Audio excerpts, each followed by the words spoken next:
All right, so time to go again. So the last lesson that we finished was about Hess's law. And now we're going to be still doing a little bit more work with these enthalpy values. And as it says on the front screen here, it says some things are big fat zeros. And so you're going to see that there's definitely going to be something with zero involved in here. But yeah, just a little bit more information about enthalpy. And it's going to be another thing that we can do with enthalpy values in terms of calculations. So if you would think very hard, what you would recognize at this point is that you have been given every delta H value that we've needed at this point. Individual reactions have had the delta H tacked onto the end. Again, that's called a thermochemical equation. And then what you were asked to do for these individual reactions was to put them all together, and you found a delta H for the overall reaction.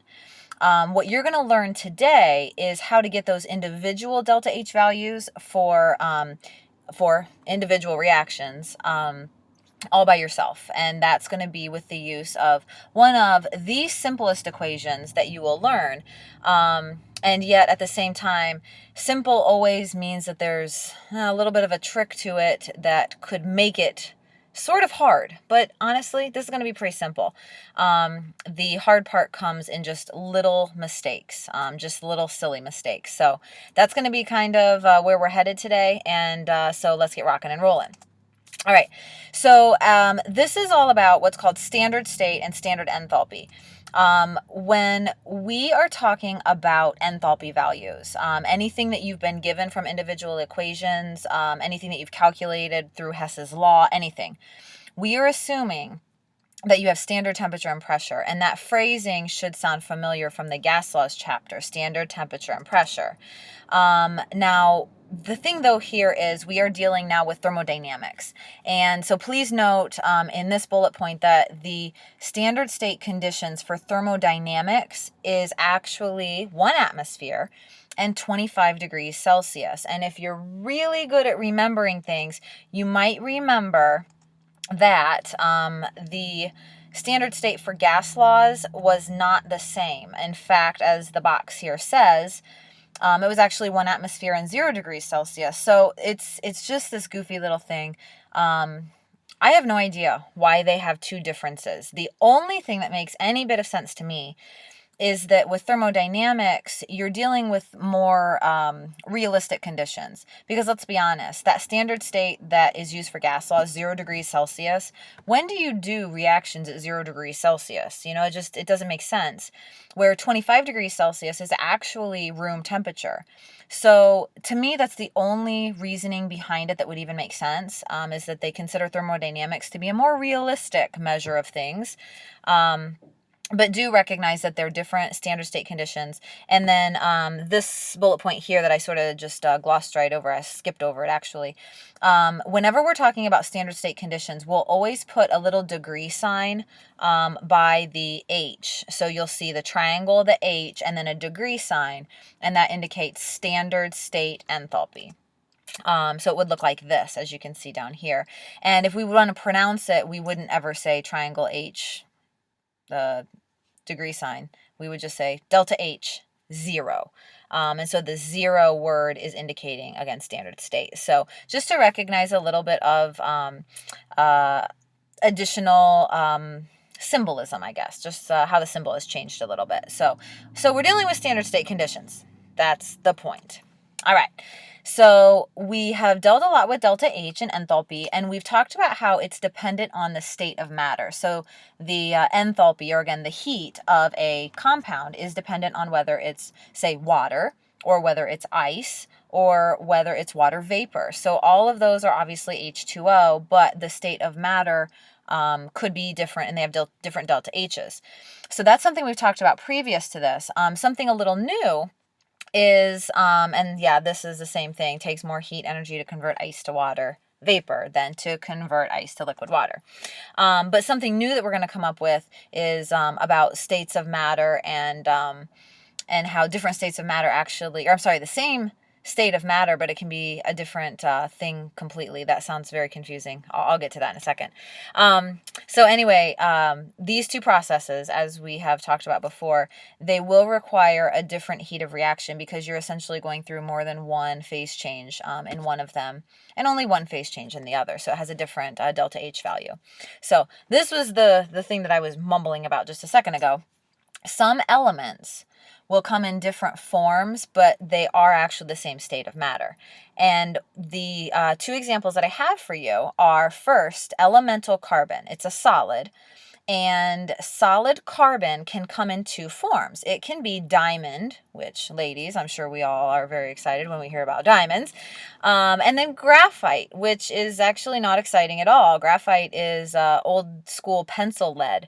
So it's sort of weird to think that a diamond and graphite are, again, the same exact things.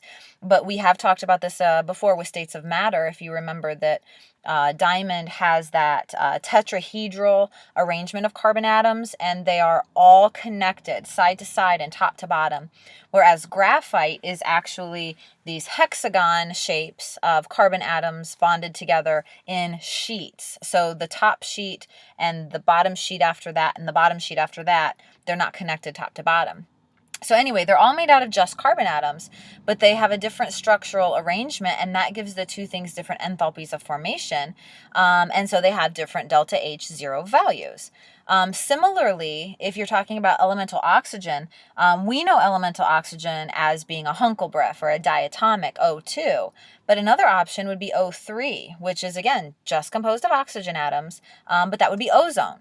And so again, these two things do have a slightly different composition, even though it's elemental oxygen, different delta H values.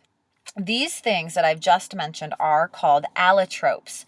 That's your college word of the day. One or more distinct forms of the same element in the same state of matter. So allotropes. And so it's going to be important to know some of these because when allotropes exist, you need to know which one is more stable because that's going to tell you which one is the reference form.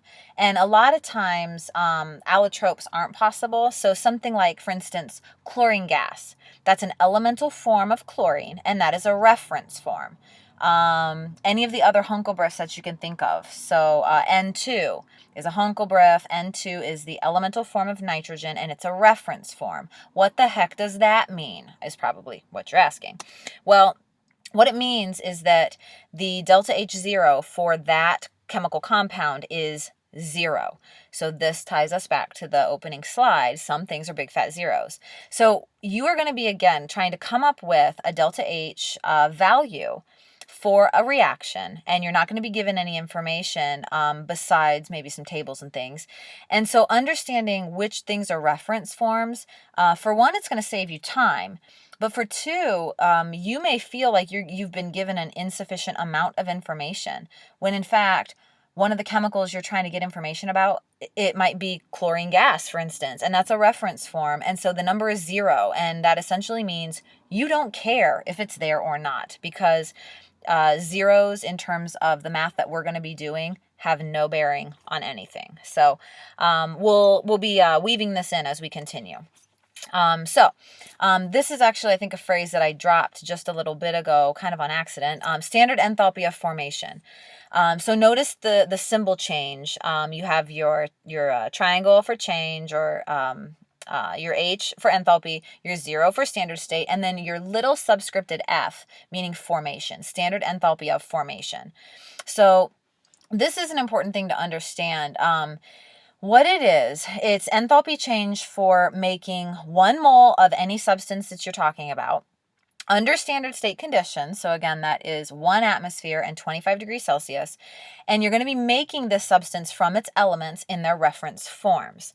So essentially, this is a value that means something pretty significant. If I want to maybe spin that in English, the amount of heat evolved or absorbed as 1 mole of a compound is made from its individual elements. So a quick little example. Notice this example. I'm making water, okay? I'm making regular old liquid water, and notice that I'm just making it from its elements. So I have my hydrogen gas and my oxygen gas, again, Hunkelbreff. So that is that's a chemical reaction that matches perfectly what the definition says. I'm making 1 mole of the substance, right? Notice that there's an imaginary 1 in front of the H2O, and I am doing it from its elements. So this one might look a little strange to you because you have a half mole of O2, but again, I have to do that because the actual definition of enthalpy of formation specifies that I must make 1 mole. And so in order to determine what your enthalpy of formation would be for something that is balanced in a regular way as to produce, say, 2 moles of H2O, you'd have to just divide all those coefficients through, and that's how we ended up with the 1/2.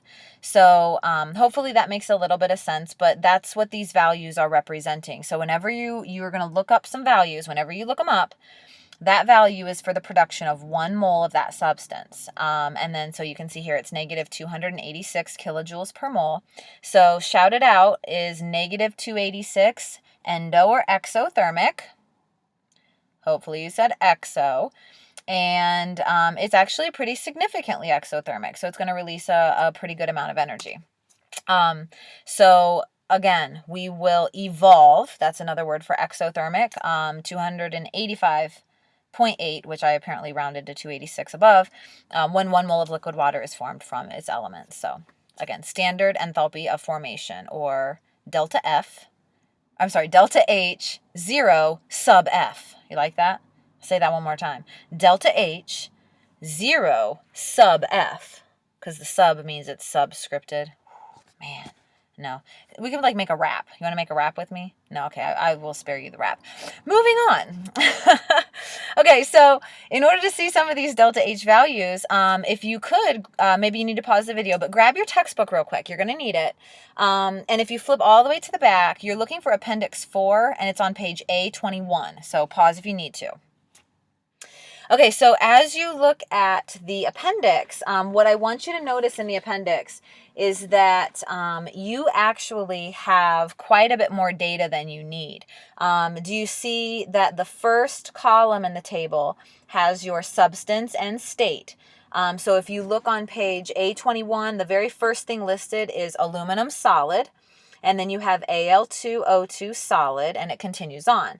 Also notice how this is set up, that you have aluminum compounds, and then below that you have barium compounds, beryllium, bromine, cadmium, and then it goes on to the next side there, calcium and carbon compounds.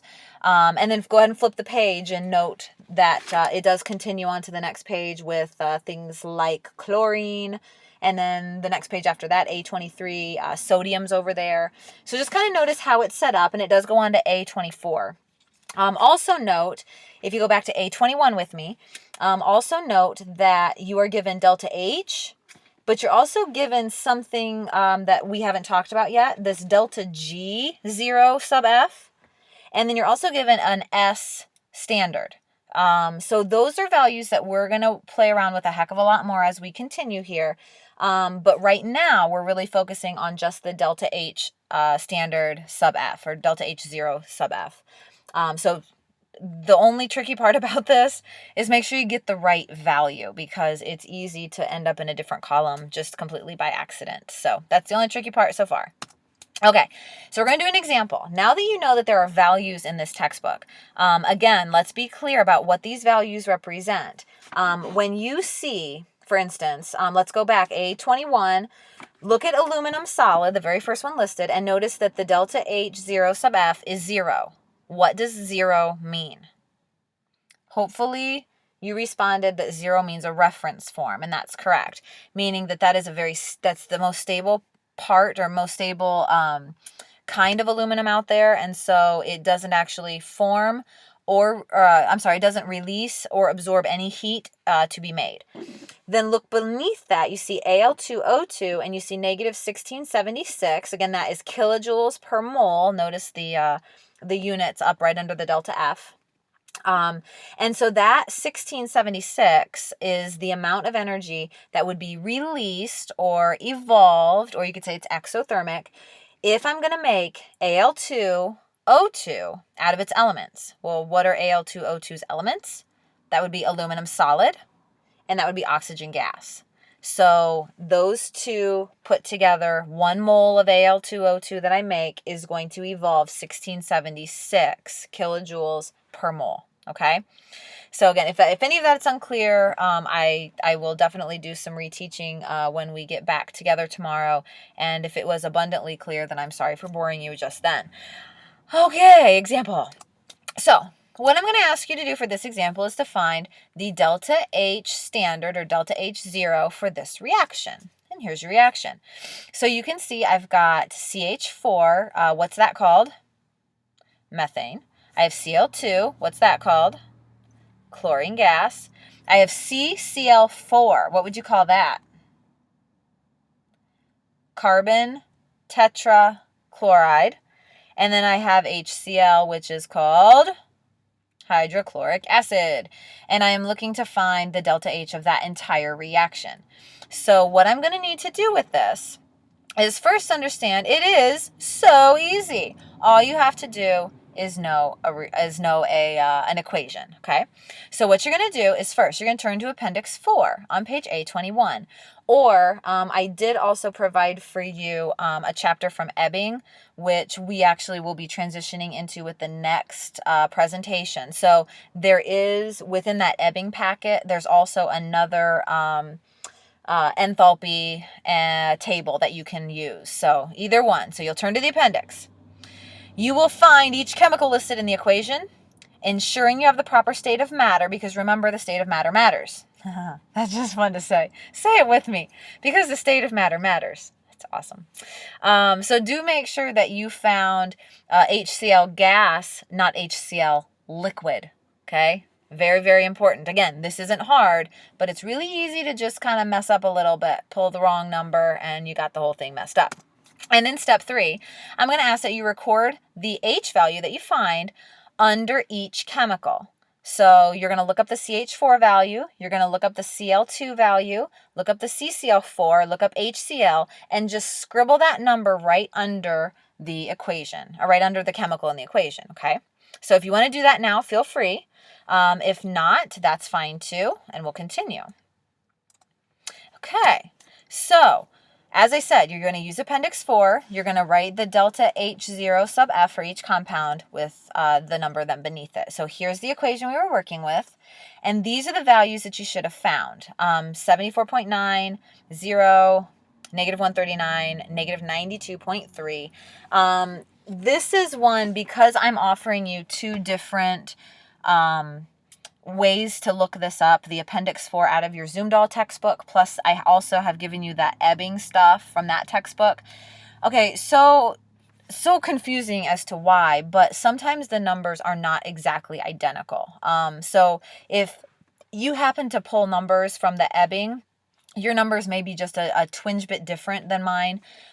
Don't freak out about it, because when it comes to a test or something, you will have those numbers provided for you. You won't be looking them up sort of wherever you want. Okay, so those are your numbers. And then what you're going to do is use what we're going to call the summation equation. And you're actually going to have a summation equation for a couple different things. So if you want to be specific at this point, you could call it the enthalpy summation equation, but it's your first one. So we'll call it the summation equation. And it is this. Now, you might notice that there's a symbol or two in here we haven't really dealt with yet. And depending on your knowledge of Greek letters, or maybe if you're in calculus, you may recognize this little doohickey right there. Anybody know what that is? Okay, I'll just tell you. It's sum. It means sum. So what we're going to be doing with the products and the reactants is we're actually going to be summing these values together. And sum means add. Hopefully we're all clear on that. And then the other thing that you're dealing with in here, you see an N here and you see an M there. And the M and the N are molar coefficients from whatever equation you were given. So you may notice that there's a 4 here in front of HCl, that there's a 4 here in front of the Cl2. Well, we've got to make sure that we utilize those appropriately, and that's what the N and the M are actually telling us. So all we got to do to make this equation work, even though it may look a little tricky, super duper simple, multiply each of your delta H0 sub F values. So the values that we wrote under the chemicals. Take that value, multiply it by the coefficient, and then set it up so that you have all the products on the left side, and you're going to sum those together. And then you're going to subtract the sum of all of the reactants, and that's going to be on the right side.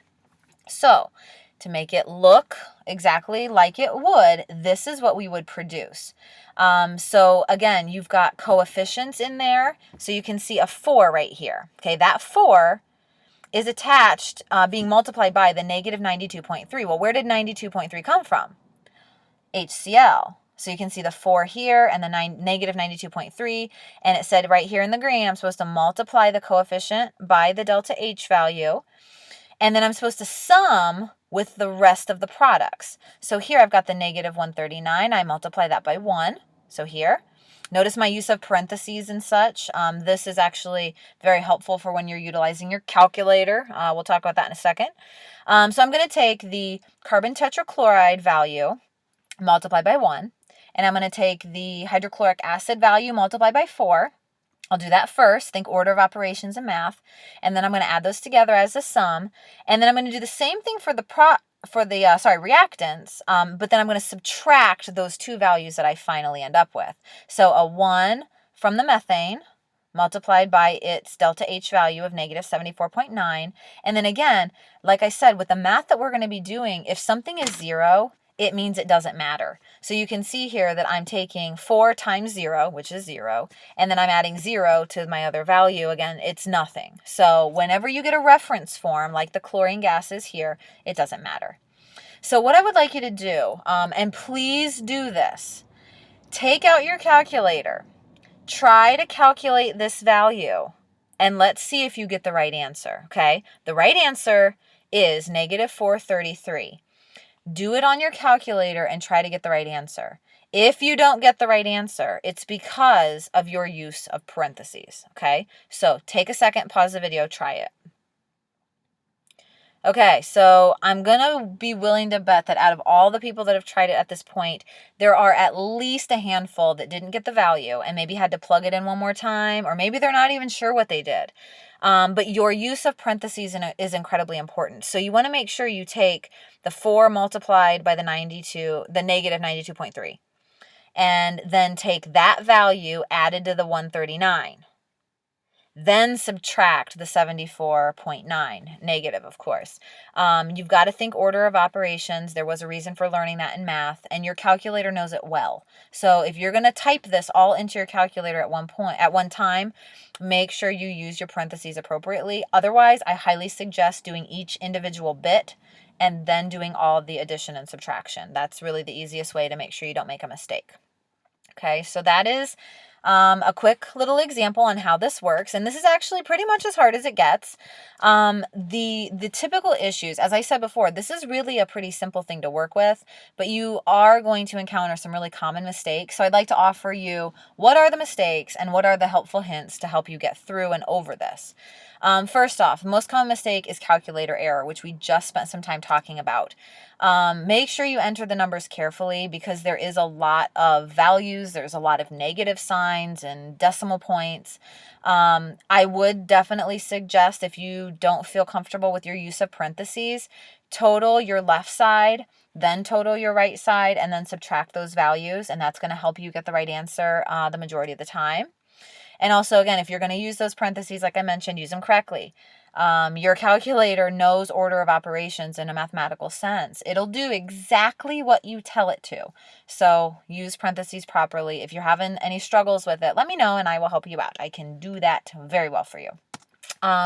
Secondly, picking the wrong number from the appendix. That is definitely the number 2 most common problem. So make sure that you are not make sure you're going straight across and that you don't accidentally go up or down one number. And then and additional values, as in you have a solid versus a liquid and you chose the wrong one. So just be careful about the right number. And then another really common problem is to set it all up on paper properly, but then to actually just forget to do multiplication. So make sure you multiply by the coefficient. But my biggest helpful hint at this point is if you set up one of these problems and you don't get the right answer, do not assume you did it wrong. Assume that you made a mistake. go back and try to find that mistake first, double check everything, and I bet you did it right. So those are my helpful hints to you. Okay, we're going to end up here with just a couple of examples for you to give a shot. They add a little bit of difficulty, a couple different layers, but really not terribly difficult. So first new example here, we are asked to calculate the heat of vaporization. Notice the symbols here, delta H0 sub vape, meaning vaporize. So they want us to calculate the heat of vaporization of water using these delta H or enthalpy of formation values. And that's the whole problem. That's everything. Yeah, so you heard crickets too there, right? Because the problem here obviously is what chemicals do you want me to use, please? And of course, it's actually spelled right out for you. You just have to be able to decipher it all. So heat of vaporization of water. What does that mean? It means I'm vaporizing water. Okay, well, if I vaporize water, it means I'm going to take it from liquid into a vapor. So right here, this is the whole equation. All it is taking liquid gas, adding heat to it, of course, and then changing it into the gas. So it definitely makes sense, right? You're looking for delta H values and you're heating something. So yeah, perfect. Perfect setup. So if you look in the textbook, you should be able to find these values, the negative 285.8 for liquid water, and then gaseous water has a negative 241.8 value. And remember, according to our summation equation, we're actually supposed to take the product minus the reactant. Everybody's a 1 coefficient here. So this is a pretty straightforward negative 241.8 minus negative 285.8. And we get 44 kilojoules of heat are, what would be a good word to add to the end of that? Absorbed. Or we could say it's an endothermic reaction that would absorb 44 kilojoules of energy. So that's, again, a little layer of difficulty just because they did not offer you the actual equation. But again, still not too difficult as long as you understand what words mean. Next, this is another one that also adds a little layer of difficulty. We want the enthalpy change, or in other words, the delta H value for this reaction. And this one should look a little goofy because we got ions staring us in the face. So do me a favor, and you will definitely want to pause the video for a second while you do this. Go and look in the textbook and see if you can find barium ions. See if you can find nitrate ions. Go take a look. See if you can find it. You find it? I'm going to go with no. And there's a trick to this. The trick? Cancel spectators. So do you notice that the arrow of the equation is right over here? So we actually have barium on both sides of the equation, and we actually have the nitrate on both sides of the equation. So those need to be canceled out and go away. And that leaves us now with 4 chemicals that we can actually work with. So now that you understand that that is a possibility, that's something we would need to do with reactions, of course. Go ahead and take a moment and look up hydroxide and ammonium and ammonia, and also then liquid water, and see if you can calculate the value and get the answer that's going to be behind the green box. So pause the video, please. All right, and survey says answer is, drum roll, 62 kilojoules. So if you got that answer, fabulous. If you did not get that answer, again, please take my helpful hint. Go back and just double check some things. And if you still don't get that answer, bring it to class tomorrow. We'll talk about it. And I do believe, my ladies and gents, that's it. Sweet. So hopefully we're doing okay. We'll talk about it tomorrow. Have a fabulous evening.